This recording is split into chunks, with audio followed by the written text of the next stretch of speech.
जैसे देवों में त्रिदेव अर्थात ब्रह्मा, विष्णु और महेश को सर्वश्रेष्ठ माना जाता है, उसी तरह देवियों में सरस्वती, लक्ष्मी और माँ काली को सर्वश्रेष्ठ माना जाता है।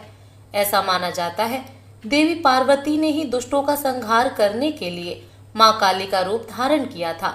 माँ काली का रूप देखने में बड़ा ही भयावह लगता है। उनके हाथों में कपाल, रक्त से भरी हुई कटोरी, लटकता नरमुंड और गले में मुंडों की माला उनके रूप को और भी भयावह बना देती है। लेकिन दर्शकों, आज हम आपको बताएंगे कि आखिर किस कारण माता को यह रूप धारण करना पड़ा और वह युद्ध भूमि में दैत्यों का खून क्यों पीने लगी।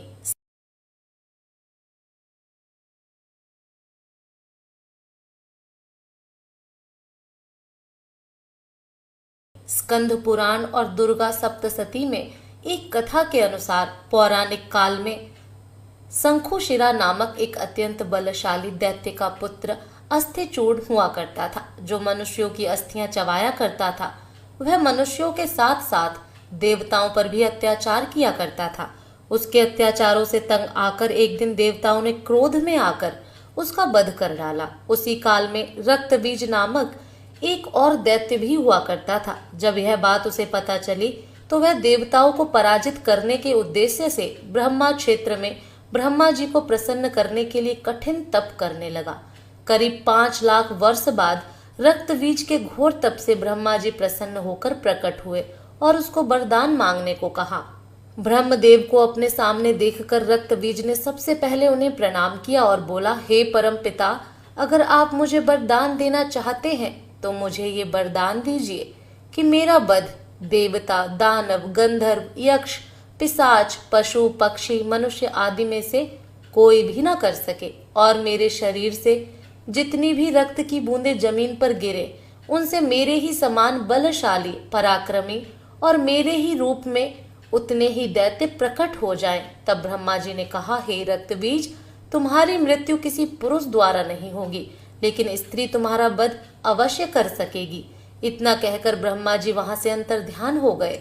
उसके पश्चात रक्तबीज वरदान के अहंकार में मनुष्यों पर अत्याचार करने लगा और एक दिन उसने वरदान के अहंकार में स्वर्ग लोक पर भी आक्रमण कर दिया और देवराज इंद्र को युद्ध में हराकर स्वर्ग पर अपना अधिकार कर लिया। उसके पश्चात 10,000 वर्षों तक देवतागण रक्तबीज के भय से मनुष्यों की भांति दुखी होकर पृथ्वी पर छिपकर विचरण करने लगे।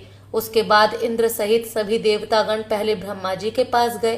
फिर सभी ने उनको अपनी व्यथा सुनाई। तब ब्रह्मा जी ने कहा, मैं इस संकट से आप सभी को नहीं उबार सकता, इसलिए हम सभी को विष्णु देव के पास चलना चाहिए। फिर ब्रह्मा जी सहित सभी देवतागण श्री विष्णु जी के पास गए, परंतु विष्णु जी ने भी यह कहते हुए मना कर दिया कि रक्तबीज को मारना मेरे भी बस में नहीं है।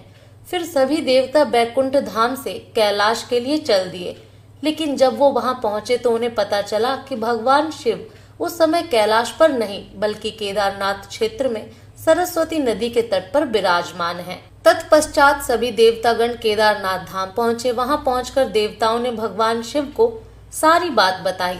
तब ब्रह्मा जी ने शिव से कहा, हे शिव, मेरे ही वरदान के कारण रक्तबीज को देवता, दानव, पिशाच, पशु, पक्षी, मनुष्य आदि में से कोई भी वध नहीं कर सकता, परंतु स्त्री उसका वध अवश्य कर सकती है। तब भगवान शिव ने देवताओं से आदि शक्ति की स्तुति करने को कहा। फिर सभी देवताओं ने रक्तबीज के वध की अभिलाषा से आदि शक्ति की स्तुति करना शुरू कर दी।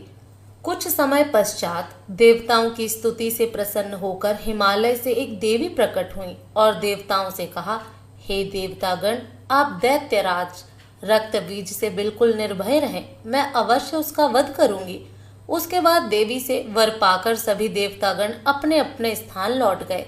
फिर एक दिन देवताओं ने नारद जी से कहा कि वे रक्तबीज में ऐसी मति उत्पन्न करें जिससे वह देवी के साथ किसी भी तरह का कोई अपराध करने को विवश हो जाए। उसके बाद नारद जी ने रक्तबीज के पास जाकर उसको उकसाने के उद्देश्य से कहा कि कैलाश पर्वत के ऊपर भगवान शिव का निवास स्थान है। शिव जी को छोड़कर सभी देवता, दानव तुम्हारी आज्ञा का पालन करते हैं और तुमसे डरते हैं, परंतु शिव के साथ एक देवांगी नाम की अबला नारी रहती है, जिससे शिव जी के कारण देव दानव कोई भी उन्हें जीत नहीं सकता है। तब रक्तबीज ने कहा, देवर्षि, ऐसा क्या कारण है?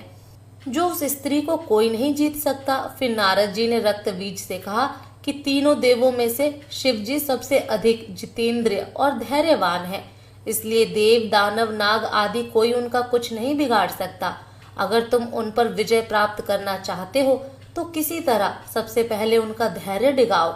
नारद जी के वचन सुनकर शिव जी को मोहित करने के उद्देश्य से रक्तबीज पार्वती के समान अत्यंत सुंदर स्त्री बनकर कैलाश पर्वत पर जा पहुंचा। शिव जी ने अपने ध्यान योग से उस पार्वती रूपी दैत्य रक्तबीज को पहचान लिया। तब उन्होंने क्रोध में आकर उसे श्राप दिया और कहा, हे दुष्ट, तुम कपट से पार्वती का वेश बनाकर मुझे छलने आया है, इसलिए महेश्वरी पार्वती ही तेरा वध करेंगी। भगवान शिव का अपमान करने के बाद रक्तबीज अपने दरबार आ गया। फिर वह अपने राक्षसों के साथ शिवजी पर विजय प्राप्त करने की योजना बनाने लगा।